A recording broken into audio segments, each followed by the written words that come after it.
Hi Centurions, welcome to today's show. We've got a lot of news to share with you, so let's get started.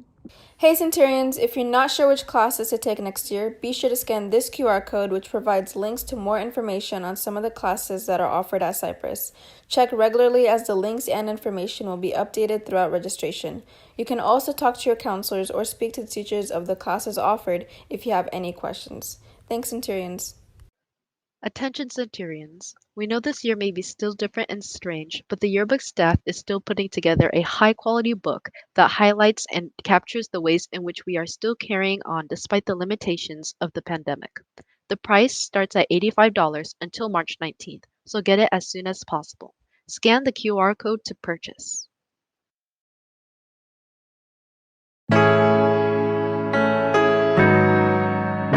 Hi, I'm Joey Hannafin, and this is Julia Peak. And we're from ASB, and we're going to be interviewing John Fonseca And Corey. And we're going to be talking to them about their experience with football through COVID. Do you believe that COVID has affected your future in football? We know that it's affecting how it is now, but do you think that it's affecting your future, and if so, how? Yes, definitely. I always planned on playing at the next level, going through high school. And I feel like taking away my senior year was really a big part of maybe potentially getting a scholarship. For your senior year, it's where you have the most opportunity. The coaches really cater to seniors and try to give them the best senior year that they can and to show coaches what they can do. So to not have a senior year that's just crucial. It's a crucial part really to playing in college football. So not have it is a huge blow. You guys still staying active during your time off? And if so?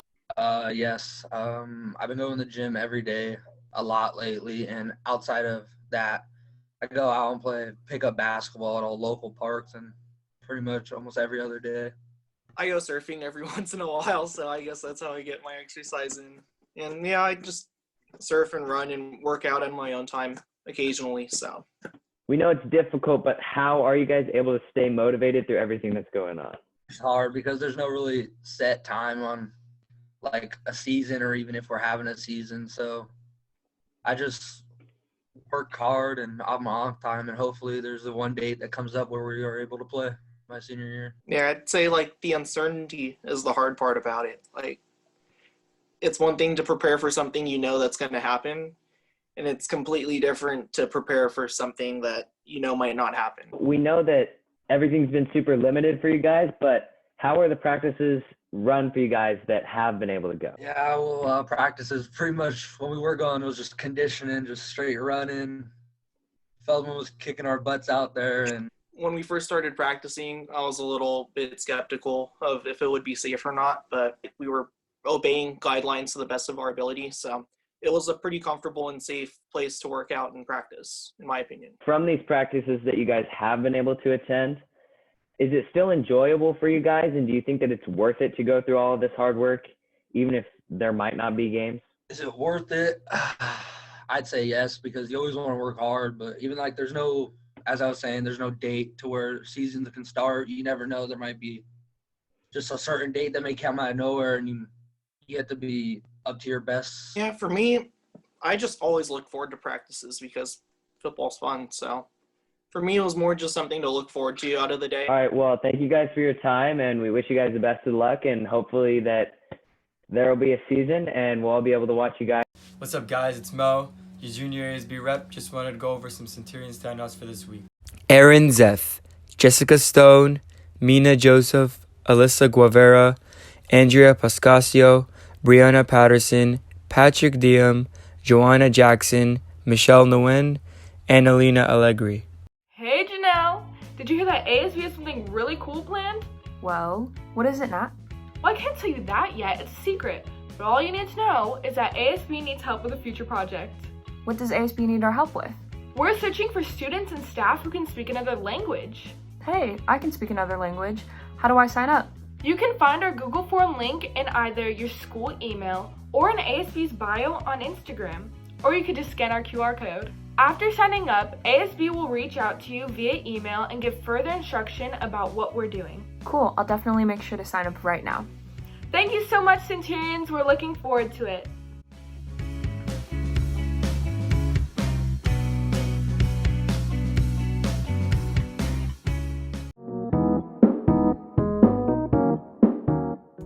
Thank you. So today we're going to be asking you about teen slangs that people use today, and you're going to have to guess the meaning. Your first word is no cap. So an example is Cypress is the best, no cap.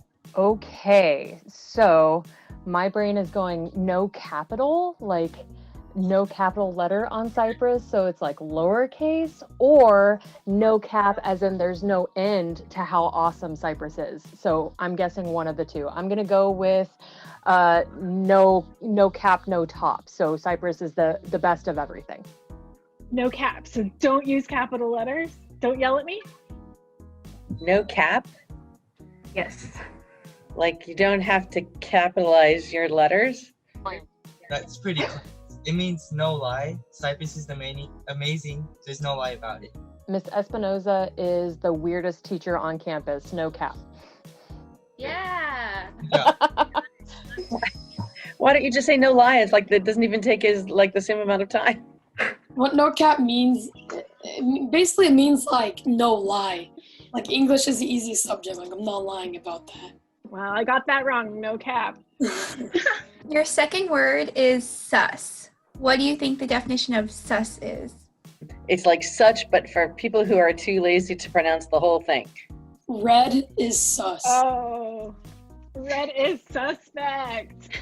Yes. Okay, so I'm gonna have to shout out to my second period because they are trying to educate me on teen slang. So I get a word of the week now. So I have seen them use sus before. So I'm going to say that it is an abbreviation for suspicious. Okay, so you think it seems kind of suspicious that I don't know all of these words. Being a teacher and being around you guys all the time, I should know these words.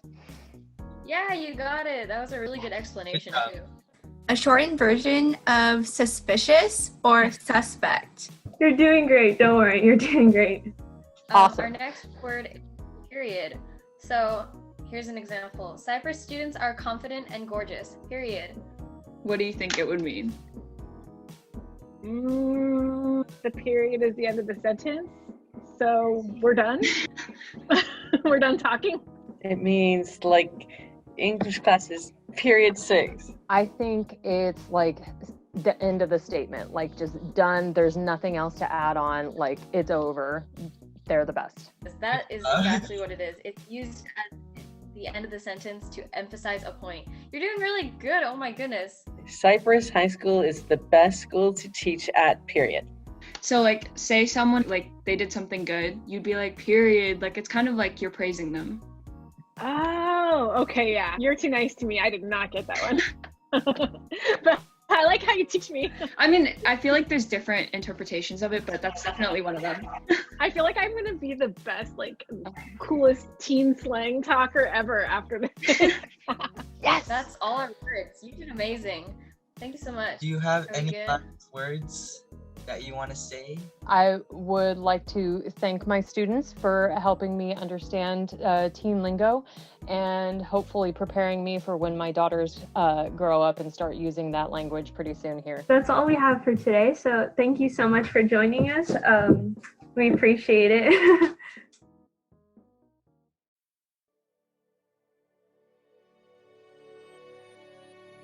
For Valentine's Day, even though I don't have a significant other, I still have my friends and family, so I'm just going to be hanging out with them on Sunday 14th. Hi, my name is Daniel Song, and for Valentine's Day, I will be doing nothing.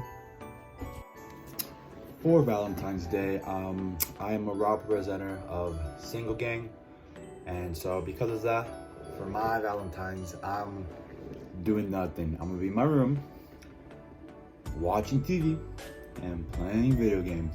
Bam! Hi, so for Valentine's Day, I'm gonna be serenading my non-existent girlfriend.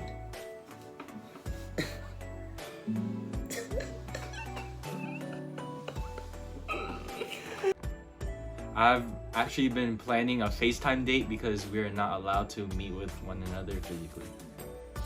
I do have plans on Valentine's Day, and I just plan on watching some movies with someone I'm close with. My plans for Valentine's Day is to have a virtual spaghetti dinner date and then watch a movie together. A few of my online friends and I have been thinking about watching some Disney movies on Discord. like a lot of us are in different time zones, so like it can be a little bit complicated. My brother and I are going to help my parents with their Valentine's Day. Last Valentine's, I was able to pass out grams to each and every one of my flutes, but due to COVID, I won't be able to pass out anything. To keep the spirit and tradition alive, I will be sending out virtual Valentine's Day grams to each and every one of them. So for Valentine's Day, I'm probably gonna be thinking about what I'm gonna be doing next year, because hopefully by then I can have a girlfriend.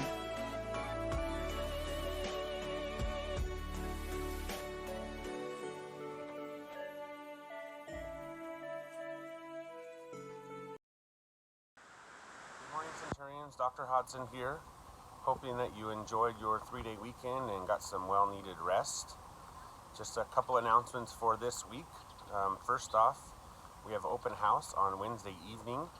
That'll be a chance for you and your families to visit, virtually anyways, visit your classrooms and look at some of the different programs that we have here at Cypress. Also, on Wednesday is the first day that athletic camps are able to return, so you want to be on the lookout for information from your coach as to whether or not they'll be starting back up this week or next. We'll put more information on as we get more from each of the sports, but that's good news. Our numbers are allowing us to do that. Also on that same line, we are slated at this point for a possible return after spring break. The Board of Trustees voted to delay our start by a couple of weeks, which makes a lot of sense because originally we were scheduled to come back 1 week before spring break, but now pushing it back till after spring break allows a couple more weeks for preparation and our numbers to go down. Again, you know, I'm hopeful, but I still want to be realistic. The numbers still need to come down even more than they are now, and we'll find out a lot more in early March about that final decision to come back. But at this point, it's been pushed to return after spring break. This Thursday evening, we are going to be hosting with Lexington High, or Junior High rather, and the Orange County Department of Education Mental Health Awareness Night.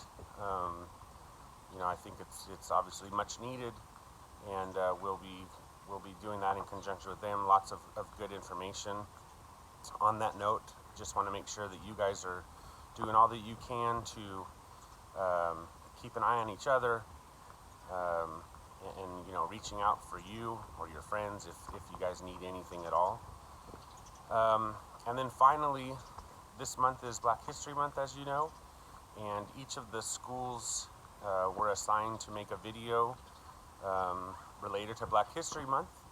And so with announcements for the rest of the month, we'll be attaching a video to that.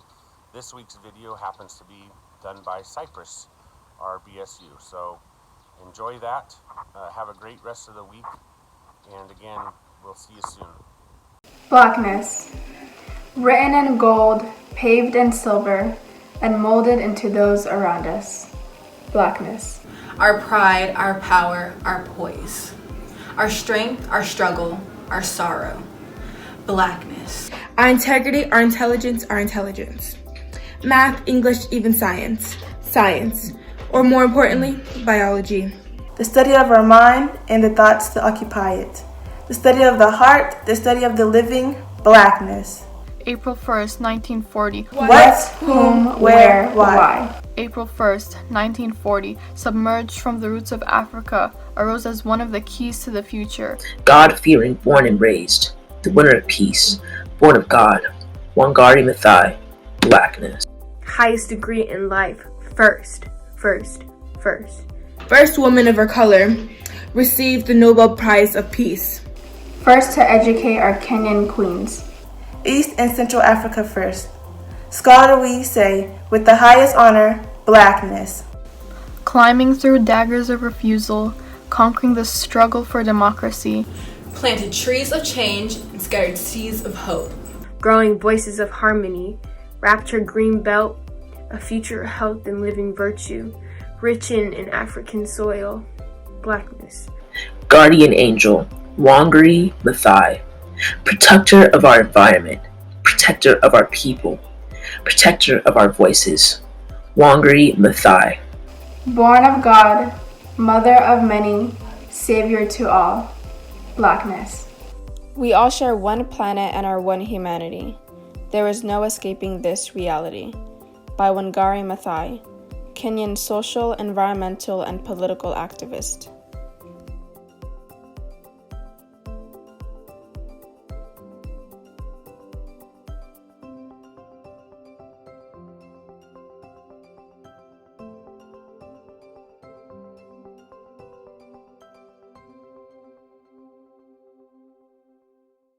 And now time for a moment of reflection.